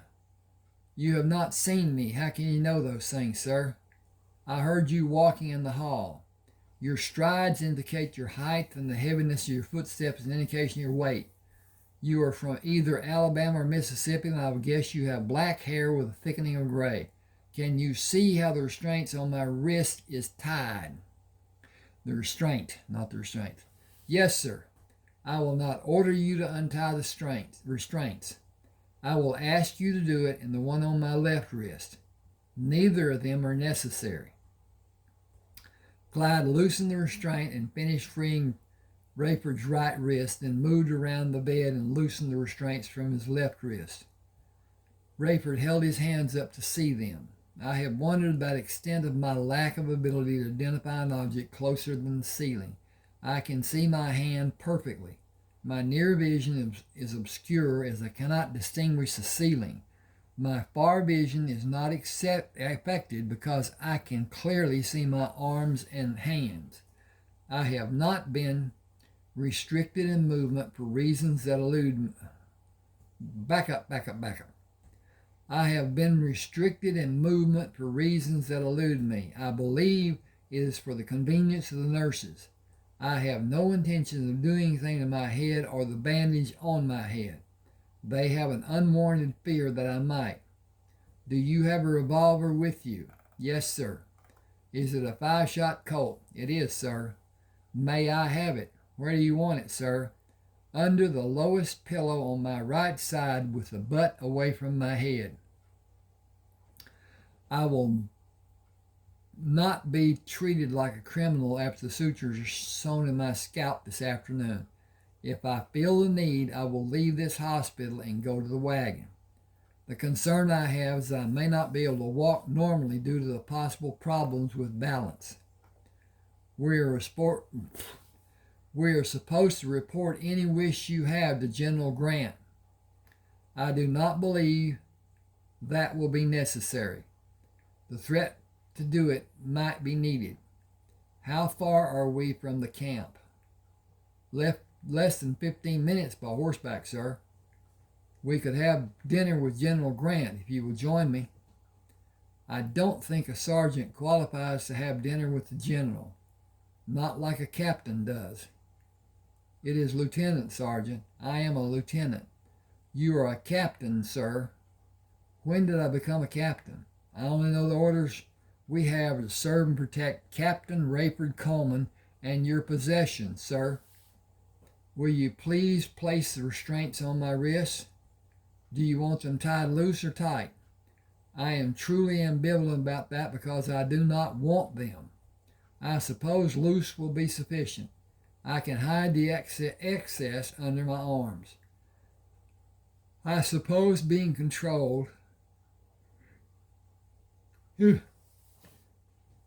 I despise being controlled, even if it was thought to be needed, which it was not.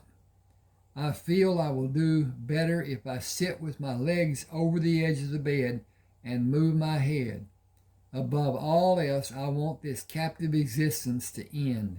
Hang with me just a second. I got to check again. And so, yes, we're doing well. I don't know what that might be like, but I don't think it would sit well with me either, sir. Have you considered what you will do after your retirement? It is going to be so different than Army life, but I have not seen combat. I don't have that hanging over my head. I think getting new clothes will make the difference we need to look like we are civilians. I have been told we have an air about us that shouts of us being military. We will always identify with the military, but pushing cattle will change that for me. Living my life on a farm will do that even more. Being self-sufficient instead of dependent as I have been will be more satisfying. To some degree, we will have been held captive all the years we have been in the Army. Quiet now, Nurse Stanfield is coming. How do you know that? I hear her footsteps. I don't, and how do you know it's her? It could be the doctor or someone else. The doctor has a lighter sound to his footsteps than Nurse Stanfield, and he is talking to another nurse about releasing a patient. The patient's lungs must be clear or they will keep him another day. Nurse Stanfield hurried into the room. I will have the orderlies turn the bed around for more light. They are bringing the items needed to suture your head. This might not be what a visitor should be witness to being done. I have plenty of experiences sewing up men. It won't bother me. It is my duty to report to General Grant about what was done and how it affected Captain Coleman. General Grant will want to know when Captain Coleman will be able to report to him. Nurse Stanfield held her head down as she tightened the restraints on Rayford's left wrist. She stepped back when the orderlies pushed the cabinet on wheels into the room and turned the bed around to have light from the doorway. She tightened the restraints on Rayford's right wrist. Dr. McKitchney will be here in a few minutes, and this procedure will not take long. You can tell General Grant that Captain Coleman will be able to report to him when he's able to walk unassisted. He should have a conveyance of convenience rather than be jostled riding a horse. Captain Coleman is not well, but his stay with us is being paid by the United States government. He may be transported to another location when it is needed after another night has passed. Dr. McKitchney instructed the hospital orderlies to bring the cabinet into the hallway and push the bed closer to the opening of the door. I have a chair to sit in while I do the sutures. At times you may feel pressure and tugs as the orderlies assist in moving your scalp to be sutured. You should not feel any degree of pain. I am ready, no matter how much pain I may need to endure. Proceed, please, doctor. Okay. I need to change this just a second. I'll be P-L-E-A-S-E.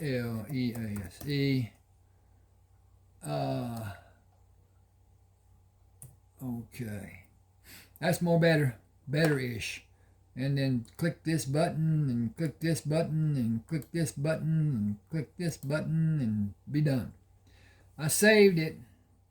My eyesight is not what it should be. I'm getting a little double vision here. I don't know why, but at any rate, maybe that my blood sugar has gone down. I need some sugar to replace. Bye-bye. I'll take care of that in a few minutes. At any rate, he watched. Okay. Bye. Rayford felt pressure as the orderly pushed the forceps against the pieces of cloth covering both sides of the wound and pulled the handles to close the gap between the skin edges. He did not feel the sutures Dr. McKitchney pushed, pulled, tied, and had the second orderly snip. He looked up at the orderly holding the forceps.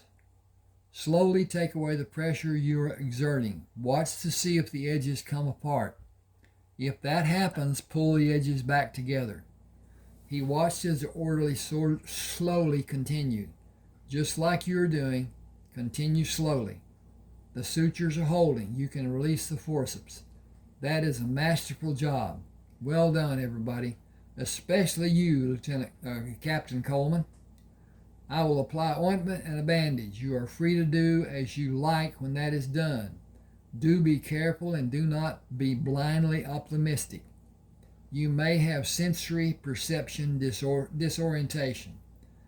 Do you mean I may have double vision and vertigo and other maladies? In a nutshell, yes. But I have the freedom to move my head within reason. Whoa. Okay, if I can find the cursor here, this should have a question mark there that is not there, but is now there. Okay. I will caution you to be patient. I am sure you will not. I will finish in a few seconds, and we will assist you in one activity of sitting up with your legs extended over the edge of the bed, with the calves of your legs against the edge of the bed. I have several questions to ask about this first experiment. He placed the last piece of tape on the bandage. Move the bed back against the wall and we will proceed. Captain, please allow the orderly's freedom to bring you to a position that you can move your legs over the edge of the bed and sit up. All of that should be done carefully and slowly. Hang on a second, I'm going to carefully and slowly check on my experimentation. He stood away from the bed and watched Rayford for indications of pain or distress. In an upright position sitting on the bed, Rayford moved his head down until his chin rested on his chest and held that position for a few seconds. So far, everything is working fine. Please maintain that position a little longer. How is your vision? My far vision is normal. Near vision has not returned to normal, but I believe it has improved slightly. Let them help you swing around and drop your legs over the edge of the bed with your hands flat on the mattress covering. When Rayford sat on the bed as the doctor instructed, he turned his head to look at Clyde. I am happy to see you, Sergeant. Dr. McKitchney interrupted. You are exactly as you should be. That is an excellent first step in your therapy for now. Hold that position and move your head slowly in every position you desire. Rayford looked at Nurse Stanfield, Dr. McKitchney, both the orderlies, and Clyde. Thanks to each of you for being here for this glorious day. My life came within a thread breadth of being ended, and now it has started over. All because a soccer helmet with layers of leather laid over and over and over that deflected a bullet intended to end my life. Is it possible for me to finally stand on my feet? Can I have that sign of progress? Are you feeling normal? Yes. Your stamina may be less than you imagine. Your muscles may have atrophied and a lack of balance may not be detectable from your present position. You will require physical assistance and a wheelchair. I very much want to be in the light of the sun. That will make me extremely happy. Let the orderly stand beside you and help if it is needed. Talk to them and listen to them. You can go outside by using a wheelchair. Do not attempt to stand or walk. I need your promise. I will glory in being outside, and I will act as a sane person should. I promise to remain seated in the wheelchair today. Tomorrow will be another day with its own promises. Gentlemen, if you will. Slippers first, but not slipping. It will be a blessing if you have the slippers and do not have a means to slip today or tomorrow. The thickness of the bone in your skull was diminished, but not to the point of being weak. just weaker than normal. It is difficult for me to predict if it will be repaired by your body or remain in its present state. You do not appear to have suffered physically more than superficially. When the evacuations of foreign objects in your body are accomplished and you feel stronger, you will have my release to join the activities ordered by the Army, particularly General Grant. He has been persistently insistent with messages. He is not a man to be taken lightly. What were the messages? He is concerned that you are not being properly guarded and so many other concerns, but no demands. It is not that I am taking him lightly. That would be extremely foolish. I cannot answer most of his questions. No medical person can. You have special needs, and a book with instructions telling how your case should be properly administered does not exist in my world. I can do nothing more than tell him you will be here another week or longer. Rayford slipped over the edge of the bed and stood solidly on the floor. It must be the magic slippers. I am up and perfectly balanced. Can I get a ride into the great outdoors? Sergeant Oliver left with the hospital orderlies. I'll bring the wheelchair, sir.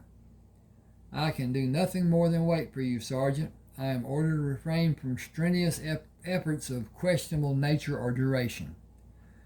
Dr. McKitchney pushed the bed against the wall and pulled it back.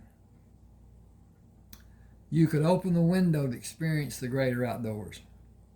That act would break one of my cardinal rules. I never stand in front of an open window. Why do you have that rule? Sergeant Oliver's bringing the wheelchair. I know, I heard you tell him to bring it. He is nearing the door with the wheelchair. You have no way to know that because you have been looking at me. You could not see a shadow or a reflection of light. I heard the wheel noises. I hear them as he is approaching the door. Sergeant Oliver turned to bring the wheelchair through the doorway. Here is your new ride, sir.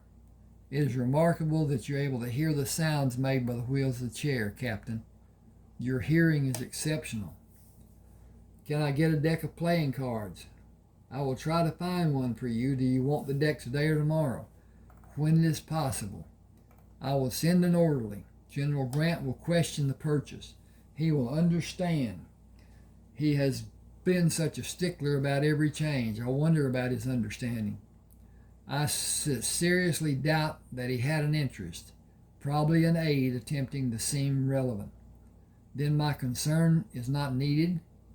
General Grant deals with major problems. He must make decisions without pertinent information to guide him through the process. I doubt that he sent even one message concerning my physical being or welfare. Would an aide sign General Grant's name? It would be a major offense if it was done. Every message has his signature on it. He wants you to be in complete control of your facilities when you return to duty. Excuse me.